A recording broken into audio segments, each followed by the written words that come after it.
Le mois sacré de Ramadan est souvent synonyme d'inflation. En effet, la surconsommation et la rareté de plusieurs produits incitent certains commerçants à augmenter les prix. Cette année, l'État a été particulièrement vigilant sur le sujet. Nous avons donc mis en place deux types d'actions. Des actions sur le contrôle de la qualité des produits et d'autre part des actions de relevé de prix pour vérifier qu'il n'y ait pas d'augmentation excessive.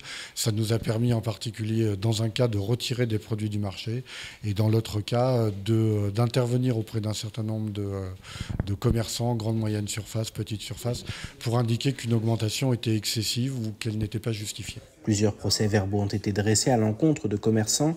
27 produits particulièrement consommés pendant le mois sacré ont été suivis afin de vérifier qu'ils étaient disponibles et que leur prix n'augmentait pas. Une action qui va se poursuivre au-delà du Ramadan. Notre objectif, c'est effectivement, même si nous avons une action particulière dans le Ramadan, de travailler sur l'ensemble de l'année au renforcement d'un certain nombre de contrôles.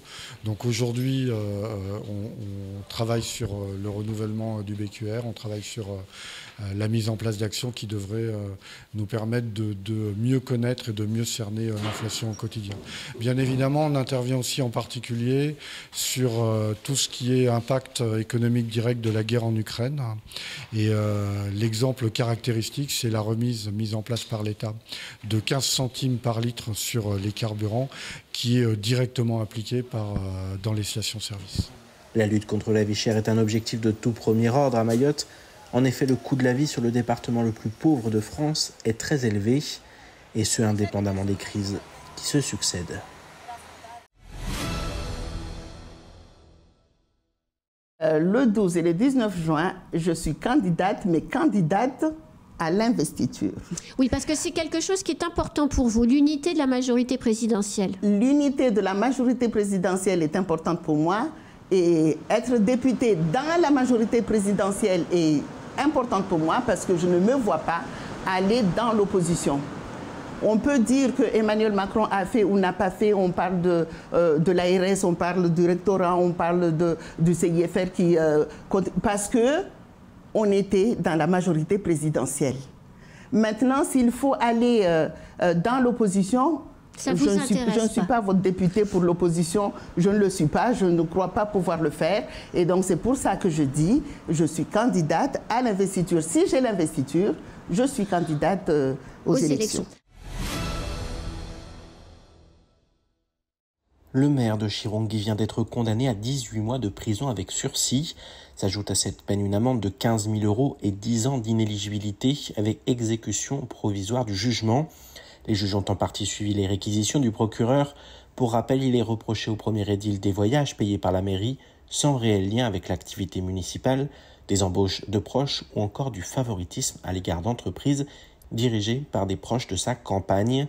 Saïd Andanouni va faire appel de la décision. De son côté, le procureur peut demander au préfet de faire exécuter la décision de justice et donc de suspendre le maire de Chirongui de ses fonctions le temps de l'instruction de l'appel. La mairie serait alors dirigée par un conseiller municipal, le temps que la justice confirme ou non la peine d'inéligibilité. L'INSEE vient de fournir les marqueurs socio-économiques des circonscriptions de Mayotte pour comprendre qui sont les habitants électeurs. 92 000 électeurs sont appelés aux urnes dans les deux circonscriptions législatives. Dans le nord comme dans le sud, plus de 50% de la population n'a pas de diplôme.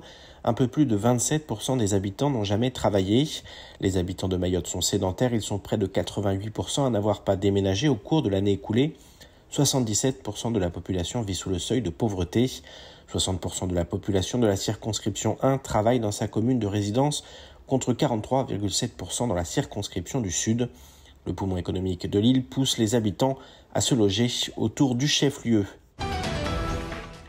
Un jeune policier réunionnais est actuellement sous le coup de la justice après avoir tiré sur un véhicule qui, selon lui, aurait tenté de se soustraire à un contrôle le soir de l'élection d'Emmanuel Macron.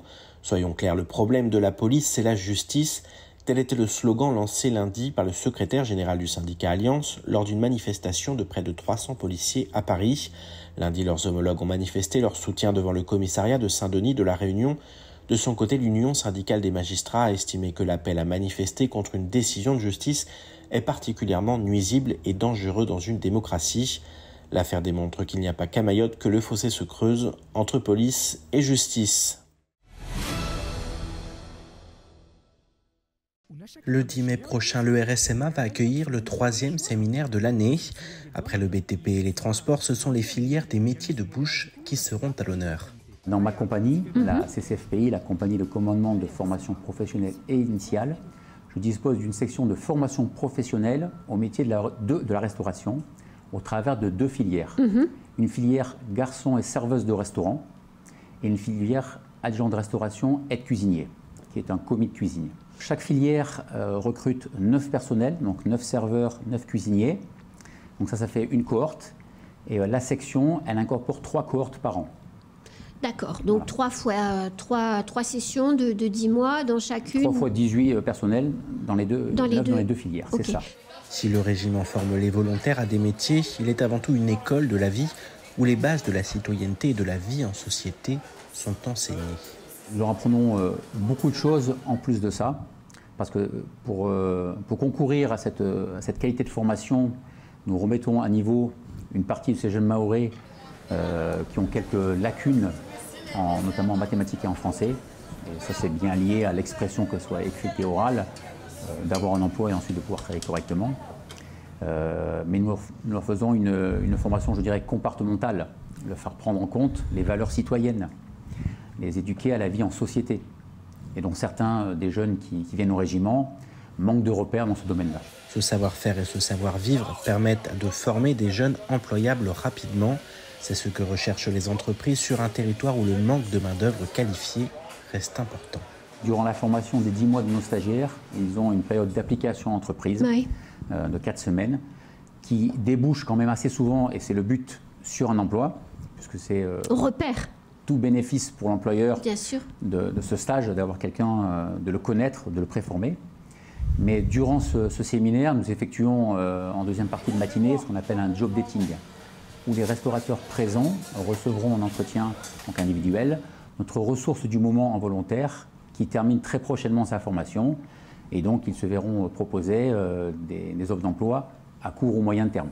8 volontaires sur 10 trouvent un emploi à l'issue de leur stage, un chiffre qui devrait encore progresser après ces séminaires qui permettent de tisser de nouveaux liens entre le régiment et le monde de l'entreprise.